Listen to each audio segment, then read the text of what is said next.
یا کسی ایسے اسکول میں کرا دیا ہے جہاں مخلوط تعلیم ہوتی ہے، لڑکے اور لڑکی ایک ساتھ مل کر ایک ساتھ بیٹھ کر پڑھتے ہیں، اور اس کا نتیجہ میں نے کئی مرتبہ اور بارہا اپنی آنکھوں سے دیکھا ہے، آپ نے بھی دیکھا ہوگا، آپ نے بھی تجربہ کیا ہوگا، آپ نے بھی مشاہدہ کیا ہوگا۔ ان کوچنگ سینٹروں، ان تعلیمی اداروں اور ان اسکولوں کا نتیجہ اور حال یہ ہے کہ ہمارے گاؤں، ہمارے سماج کی وہ لڑکیاں جو مراہق ہیں، قریب البلوغ ہیں، 12 سال، 14 سال، 15 سال کی لڑکیاں ہیں،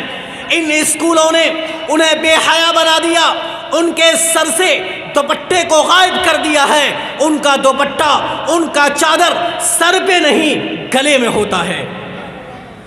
اور یہ دوپٹہ بھی جال نما ہوتا ہے۔ اس لیے میرے بھائیوں، اپنی اولاد کو، اپنی بچیوں کو پڑھانا بہت اچھی بات ہے، لیکن یہ لاپرواہی، یہ غفلت، سستی ہم میں اور آپ میں ہے۔ آپ اپنی اولاد کو تعلیم ضرور دلوائیں، لیکن مکمل پردے میں بھجوائیں اپنی لڑکی کو، اپنی اولاد کو گھر سے ذہن سازی کریں کہ آپ مکمل پردے میں گھر سے باہر ہوں۔ اگر کوئی لڑکی ہے تو لڑکی اور عورت کا اسلام میں کیا مقام ہے، اسلام میں پردے کی شرعی حیثیت کیا ہے۔ تعلیم کا مقصد یہ ہے کہ عورت یا کوئی بھی فرد ہو، چاہے لڑکا ہو یا لڑکی، تعلیم کے آ جانے کے بعد وہ سمجھدار ہوتا ہے، ذی شعور ہوتا ہے، فہم والا ہوتا ہے، لیکن وہ تعلیم جو ہماری اولاد کو بے حیا دے، بے حیا بنا دے، وہ تعلیم جو ہماری اولاد کو نافرمانی پر اتار دے، وہ تعلیم جو ہماری اولاد کو پردہ کرنا نہ سکھائے، ایسی تعلیم سے جاہل رہنا بہتر ہے، اپنی اولاد کو تعلیم نہ دلوانا بہتر ہے۔ اس لیے میرے بھائیوں، پردے کی اور شرعی پردے کی اہمیت اور حقیقت کو سمجھیں کہ اسلام نے، ہماری شریعت نے، ہمارے دین نے ہمارے اوپر پردے کے جو احکامات نازل کیے ہیں، پردے کے جو احکامات ہمارے اور آپ کے لیے ہیں، ان تمام کے تمام احکامات کو، ان تمام کے تمام اصولوں کو ہم اور آپ اپنائیں گے، ہم اور آپ اپنے گھر کی بہو بیٹیوں پر لاگو کریں گے، تب جا کر ہمارا دین، تب جا کر ہمارا اسلام، ہماری شریعت کی حفاظت ہو سکتی ہے، تحفظ ہو سکتا ہے، ہمارا دین بچ سکتا ہے۔ اور اگر ہم اسٹیج سے یہ کہتے رہیں، آپ جلسوں میں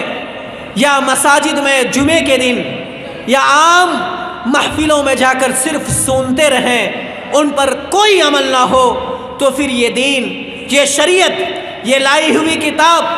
سننے اور سنانے کے لیے رہ جائے گا، عمل کرنے کے لیے کوئی دوسری مخلوق نہیں آئے گی۔ ہمیں اور آپ کو عمل کر کے دکھانا ہے، کہنے سے زیادہ عمل کر کے دکھانا ہے۔ آج جو غیروں میں ہماری اور آپ کی، ہماری شریعت کی، ہمارے دین کی، ہمارے دھرم کی جو ان لوگوں نے تضحیک بنائی ہے، ان میں جو مذاق اڑایا جاتا ہے، بہت سارے لوگ یہ کہتے ہیں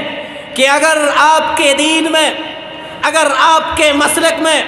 اگر آپ کی شریعت میں، اگر آپ کے قرآن نے یہ کہا ہے کہ عورتیں مکمل پردے کے ساتھ باہر نکلیں گی، تو بہت ساری وہ عورتیں جو اسکولوں میں ہیں، جو کالجوں میں ہیں، جو یونیورسٹیوں میں ہیں، جو کوچنگ سینٹروں میں پڑھنے جاتی ہیں، تو ان کے سر سے دوپٹے غائب کیوں ہیں؟ وہ اسلامی لباس میں کیوں نہیں ہیں؟ یہ طلاق ثلاثہ کا معاملہ لے لیجئے یا کوئی بھی دینی معاملہ لے لیں، آج جو ہمارے اوپر اغیار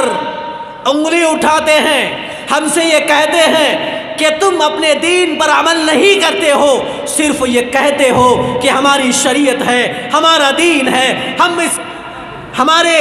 قرآن کے موافق، شریعت کے موافق اصول بننا چاہیے، قانون بننا چاہیے۔ قانون تو بن جائے گا، قانون تو بننا چاہیے، لیکن عمل نہ ہو اس کے موافق، ایسا ہو سکتا ہے کیا؟ نہیں میرے بھائیوں، ہمیں عمل کر کے دکھانا ہے۔ اپنی اولاد کو مکمل پردے میں رکھیں، اپنی اولاد کو شرعی تعلیم پہلے دلوائیں، اس کے بعد جا کر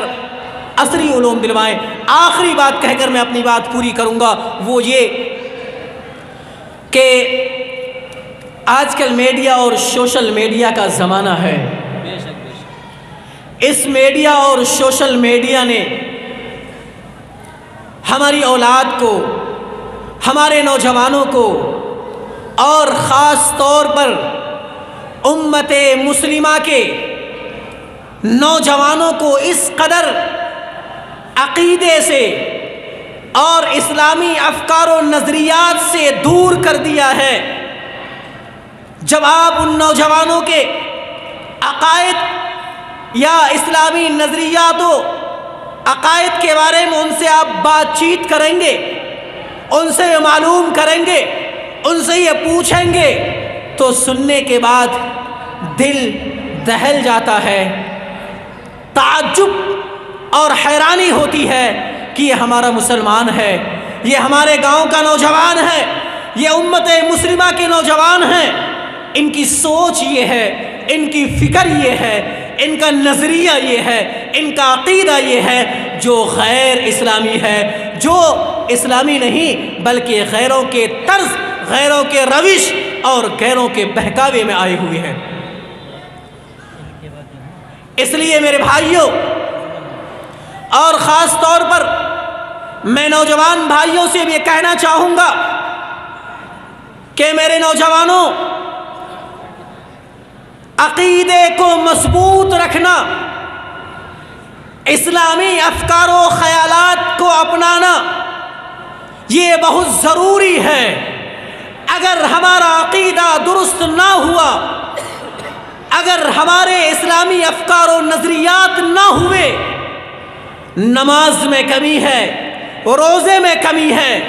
زکوٰۃ ادا نہیں کرتے، کسی قدر یہ گوارا کیا جا سکتا ہے، لیکن اگر عقیدے میں خرابی آئی، اسلامی نظریات میں کہیں ذرہ برابر نقص آیا، تو ہمارے گاؤں کے نوجوان یہ اسلام سے باہر ہو جائیں گے، اسلام سے خارج ہو جائیں گے، اور ایسا ہو رہا ہے۔ اور ہماری وہ بہن بیٹیاں جو اسکولوں میں، کوچنگ سینٹروں میں پڑھنے جاتی ہیں، ان کا بھی نظریہ بڑی تیزی کے ساتھ بدل رہا ہے۔ یوٹیوب کا زمانہ ہے، فیس بک کا زمانہ ہے، سوشل میڈیا کا زمانہ ہے، بے شمار لوگوں کے افکار و خیالات، نظریات یوٹیوب پر پڑے ہوئے ہیں، سوشل میڈیا پر پڑے ہوئے ہیں، اور سننے میں بلا تفریق جس کی ایڈ اچھی لگی، جس کا انداز گفتگو اچھا لگا، جو مولانا یا جو مفتی صاحب، جو اسلامی اور اسکالر اس کو اچھے لگے، انہوں نے اس کو اپنایا اور سننا شروع کر دیا۔ اب ان کو یہ معلوم نہیں کہ یہ ہماری شریعت اور ہمارے مسلک کے موافق ہے یا نہیں۔ بہت سارے وہ نوجوان، بہت ساری نوجوان بچیاں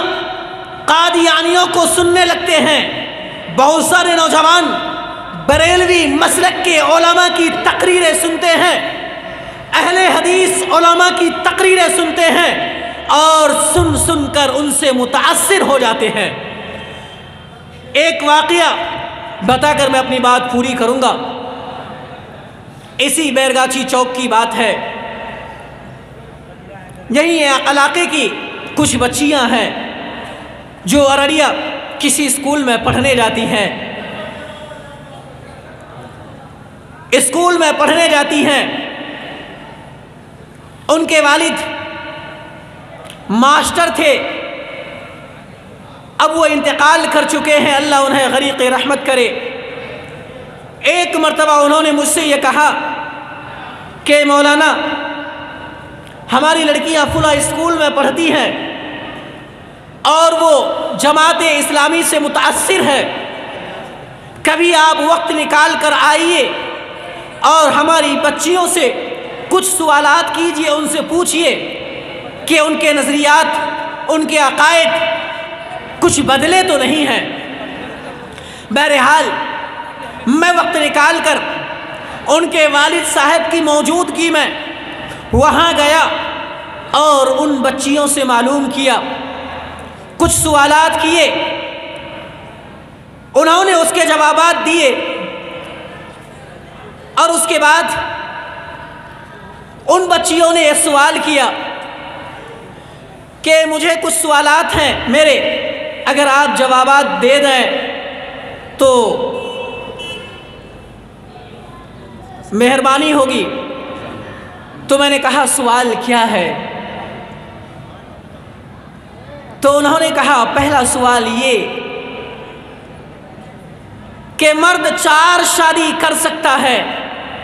اسلام میں اور ہماری شریعت میں اس کی اجازت ہے کہ ایک مرد بیک وقت 4 شادیاں کر سکتا ہے، تو کیا ایک عورت 4 شادی ایک وقت میں نہیں کر سکتی؟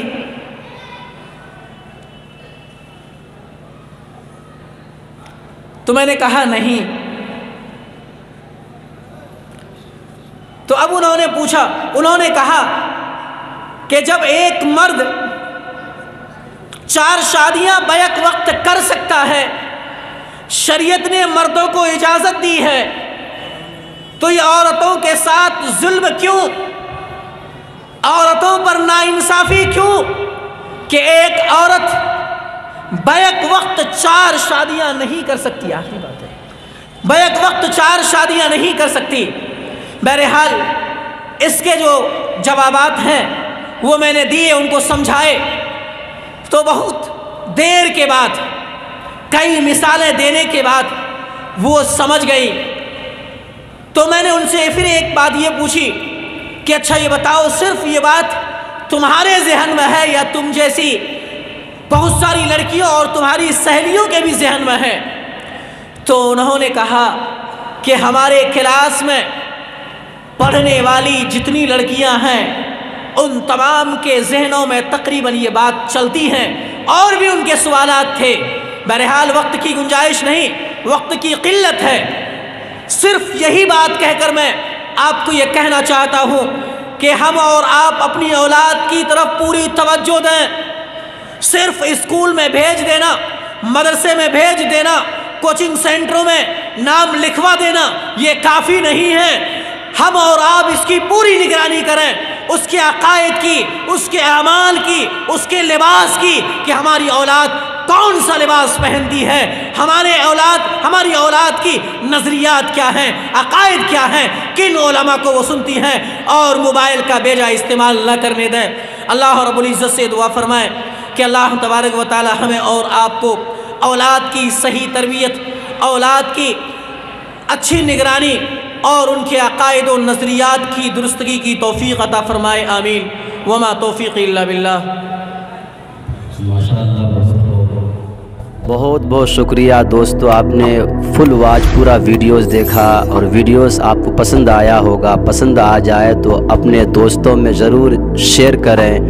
اور لائک کریں، سبسکرائب کریں اور میری حوصلہ افزائی فرمائیں۔ شکریہ، جزاک اللہ۔ اللہ تبارک و تعالی آپ کو دونوں جہان میں کامیابی عطا فرمائے، شاد و آباد رکھے۔ پھر ملتے ہیں نیکسٹ ویڈیوز میں، اور ایک اچھی اور شاندار ویڈیوز آپ کے لیے لے کر حاضر ہوں گا۔ تو اجازت دیجیے، پھر ملتے ہیں دوسری ویڈیوز میں۔ السلام علیکم ورحمۃ اللہ وبرکاتہ۔